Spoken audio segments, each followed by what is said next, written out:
So only 30 days are left guys in CUET examination, and if you follow these 10 tips then your chances in getting SRCC literally double. और most of the students 6th point को बिल्कुल follow नहीं करते हैं and उसी वजह से उनका नहीं होने वाला है. Most of the students बोल रहा हूँ मैं. So don't ignore what I am going to tell you in this video and let's start. पहला point है guys, ध्यान से सुनना, हर चीज़ पढ़ना छोड़ दो. ये मैं क्यों बोल रहा हूँ, क्योंकि सारी चीज़ों का वेटेज एक जैसा नहीं है.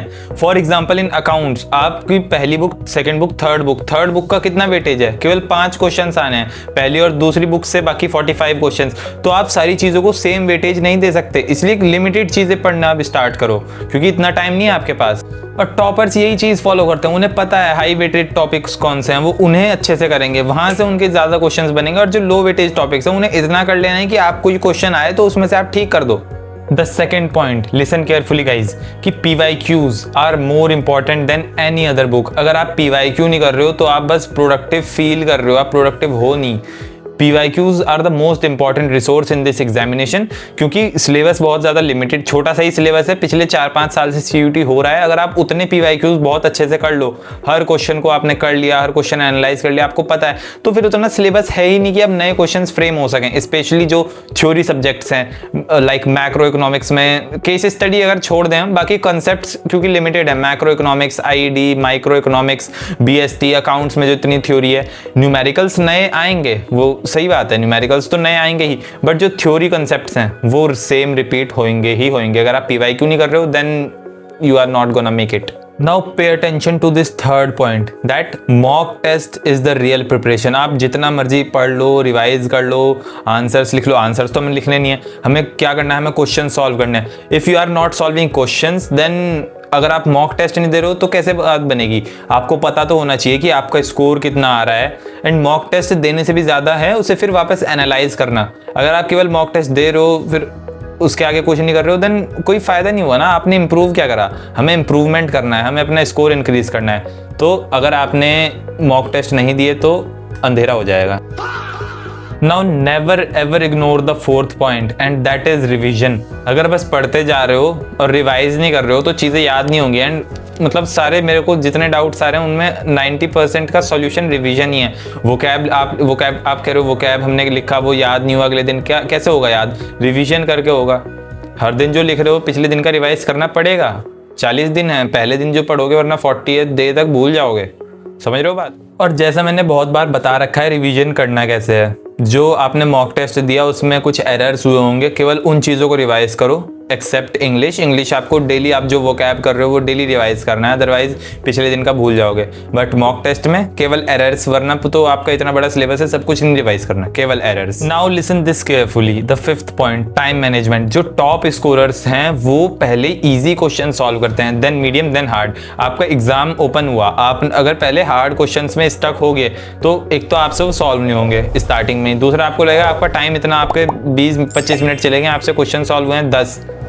समझ रहे हो? जबकि अगर आप पहले इजी क्वेश्चंस करोगे तो आप सोच के देखो कि आपका माइंडसेट किस लेवल का हो जाएगा. अगर आप पहले 10 मिनट में 30 क्वेश्चंस अटेम्प्ट कर लो, 25 क्वेश्चंस अटेम्प्ट कर लो, क्योंकि इतने इजी, ज़्यादा क्वेश्चंस इजी ही हैं. कुछ क्वेश्चन है जो डिफिकल्ट हैं, उन डिफिकल्ट को आपको लास्ट के लिए बचा के रखना है. इजी क्वेश्चंस को पहले सॉल्व करो, वो सही सॉल्व होंगे, आपका माइंडसेट अच्छा रहेगा पूरे पेपर में और आप अच्छे से सॉल्व कर पाओगे. और टाइम मैनेजमेंट अपनी स्टडीज़ के पूरे रूटीन में भी आपको अच्छे से फॉलो करके चलना है. Now comes the 6th point, the biggest mistake. आप मेरी वीडियोस देख रहे हो, आप बहुत सारे और लोगों की भी वीडियोस देख रहे होगे और आपको इतना तो समझ आ ही गया होगा कि मॉक टेस्ट तो देने हैं, और आप में से 90% लोग, 99% लोग मॉक टेस्ट दोगे भी.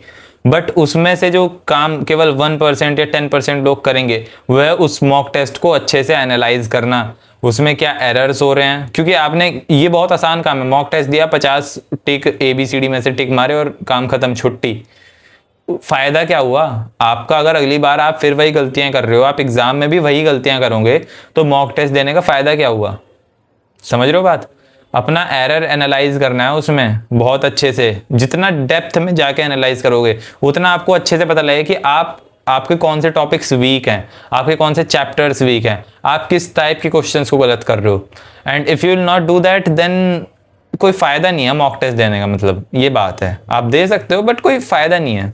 क्योंकि हमारा अल्टीमेटली जो गोल है वो है मॉक टेस्ट से अपनी मिस्टेक्स पता करना, देन उसे इम्प्रूव करना ताकि वो एग्जाम्स में ना हो। So before the 7th point एक चीज़ जो मैं आपसे कहना चाहता हूँ, अगर आप सही में सीरियस हो तो ये वीडियो बस देखो मत, नीचे कमेंट सेक्शन में लिखो आई विल गेट SRCC इन 2026 और इन 2027, बिकॉज उसके बिना कोई काम नहीं बनेगा, आपको कमिटमेंट करना पड़ेगा। इससे मेरे को भी पता लगेगा ना यार कितने बंदे हैं जो सही में प्रिपेयर कर रहे हैं, आप बस ड्रीम नहीं कर रहे हो, यू आर प्रिपेयरिंग, है ना। सो अब हम आते हैं 7th पॉइंट पर। 7th पॉइंट है कंसेप्चुअल शीट बनानी है, अपनी फॉर्मूला शीट बना के रखनी है, जिन जिन सब्जेक्ट्स में बन सकती है। अकाउंट्स और मैथ्स में बनेगी मेजरली, बाकी इकोनॉमिक्स में थोड़े बहुत हैं, वरना मेजरली अकाउंट्स और इकोनॉमिक्स में। अकाउंट्स में भी सबसे ज़्यादा रेशोज वाले चैप्टर में है, और मैथ्स में तो पूरे फॉर्मूलेज हैं ही, क्योंकि ये फॉर्मूला शीट आपको डेली रिवाइज करनी है। जो मैथ्स में वरना रिवीजन कैसे करोगे, मैथ्स में रिवीजन फॉर्मूला शीट का करना है, एंड कुछ डिफिकल्ट क्वेश्चंस, वो डिफिकल्ट क्वेश्चंस आप मार्क कर लेना,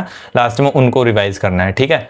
क्योंकि इसके बिना काम नहीं चलेगा। लास्ट सोच के देखो, लास्ट दिन जो लास्ट का एक हफ्ता होगा उसमें कैसे करोगे, बिकॉज धीरे धीरे जो आने वाला है ना टाइम, उसकी वैल्यू बढ़ने वाली है। समझ रहे हो आप बात, मतलब मैं क्या कहना चाह रहा हूँ। Now the 8th point, listen very carefully. Again 90% बच्चे फॉलो नहीं करेंगे, बचे हुए 10% कोई बढ़िया कॉलेज मिलेगा, that is daily target system. क्या करना है, अपना टारगेट्स पहले से बना के रखने हैं। आज मैं इंग्लिश के मॉक दूंगा, आज मैं एक मैथ्स का मॉक दूंगा, आज मैं BST का ऑर्गेनाइजिंग वाला चैप्टर कंप्लीट कर लूंगा, आज मैं अकाउंट्स में शेयर्स के 50 क्वेश्चंस करूंगा, स्पेसिफिक शेयर्स की। इस टाइप से आपको मतलब पूरा दिन शेड्यूल होना चाहिए। तो इसमें दो चीजें कर सकते हो आप। पहली चीज तो है केवल आप टास्क लिख लो, जैसे कि मैं भी ऐसे ही करता था कि आज मेरे को ये सब काम करने हैं, जैसा मैंने अभी आपको बताया कि BST अकाउंट्स में ये करूंगा, वो आपका काम पूरे दिन हो जाना चाहिए, उस पर टिक लगा दो। दूसरा, एग्जैक्ट टाइम के साथ, सुबह 6 बजे से 8 बजे तक BST, उसके बाद ये। मेरा ऐसा था कि मेरे को ये पता रहता कि हाँ मैं इस टाइम पर ये कर लूंगा, मैं सुबह उठ के ये पढ़ना है मेरे को, ये मतलब मैं, बट कुछ ऐसा बहुत ज्यादा रिजिड नहीं था कि वो काम उसी टाइम पे करना है, आगे पीछे हो सकता है, ठीक है। बट आपका टारगेट पूरा हो जाना चाहिए at the end of the day. पूरा नहीं भी हो रहा है, एटलीस्ट 90% हो जाना चाहिए। The 9th point guys, that is avoid burnout, because ऐसा नहीं करना कि 15-16 घंटे रोज ही पढ़ रहे हो, इतना तो कर भी नहीं पाओगे, बहुत ही ज़्यादा मतलब वो हो जाएगा। इतना नहीं करना है, जितनी कैपेसिटी इंक्रीज करने की कोशिश करनी है। मैं कहता हूँ 10 से 12, बट अगर 8 भी कर पा रहे हो, 8 भी अच्छे से प्रोडक्टिव आवर्स कर पा रहे हो और पूरे साल कर रखी है मेहनत, देन 8 आर ऑल्सो इनफ, है ना। उसको फिर 8-10 इतनी रेंज में रहो। समझ रहे हो बात, क्योंकि बिकॉज अगर आप सोओगे कम, देन आखिरी में जो आखिरी डेज होंगे, एग्जाम टाइम होगा, उसमें आपको प्रॉब्लम होगी एंड उससे आपका स्कोर खराब हो सकता है। तो बर्नआउट अवॉइड करने की पूरी कोशिश करना। और जो 10वां पॉइंट है वो है लास्ट 5 डेज की स्ट्रेटेजी, एंड उसमें केवल रिवीजन करना है, उसमें नई चीज़ कुछ नहीं करनी, रिवीजन करना है। एक मॉक टेस्ट दे सकते हो सबका कॉन्फिडेंस लाने के लिए, क्योंकि बिकॉज उस टाइम तक आपकी प्रिपरेशन हो जानी चाहिए, इतनी कि आप 230+ इतने रेंज में ला रहे हो कि आपको कॉन्फिडेंस रहे कि हाँ यहाँ पर ला रहे हो तो वहाँ पर भी आ ही जाएंगे। बिकॉज अल्टीमेटली आपका स्कोर ऑलमोस्ट सिमिलर ही रहेगा जैसा आप मॉक्स में स्कोर कर रहे हो, बहुत ज़्यादा गलत ऊपर नीचे होने की चांसेस बहुत कम है, एक्सेप्ट नॉर्मलाइजेशन, जिस पर एक आने वाले टाइम में वीडियो आएगा, ठीक है। तो ये हैं 10 स्ट्रेटजीज, बताना कि आप इसमें से कितनी फॉलो अभी तक कर रहे थे और अब के बाद 10 की 10 करनी ही हैं, otherwise your competitor will be ahead of you, ठीक है। बाकी हम मिलते हैं अगली वीडियो में। ये वीडियो कैसी लगी ये मेरे को कमेंट सेक्शन में बताना, वीडियो को लाइक कर देना और कमिटमेंट ज़रूर करके जाना कि यू विल गेट SRCC इन 2026। जय हिंद।